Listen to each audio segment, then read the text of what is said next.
Hi, I'm David Coleman. I was born and raised in Mexico City, but now a photography instructor in the San Francisco Bay Area. Today I want to share with you a concept called hiding in plain sight. And hiding in plain sight allows you to take candid photography without influencing your subject's behavior. And that really comes down to three things: clothing, camera, and distance to your subject. So let's take a look at those three. It starts with clothing.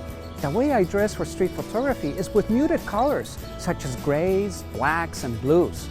They don't attract attention, therefore it allows me to get closer to my subjects. I always tell students, stay away from yellows, reds, and oranges, because they're like magnets to your eye, and it attracts attention to you. Now let's take a look at camera.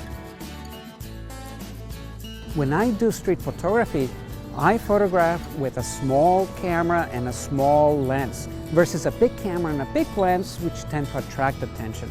Also, any white logos on black backgrounds attract attention, so I put gaffer tape to cover any white logos. And the strap, I get rid of all my yellows and oranges and red straps, and I replace them with nondescript black straps. That also allows me to hide in plain sight.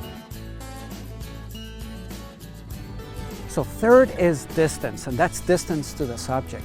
With a combination of wearing muted colors and a small camera and a small lens, allows me to get really close to my subjects.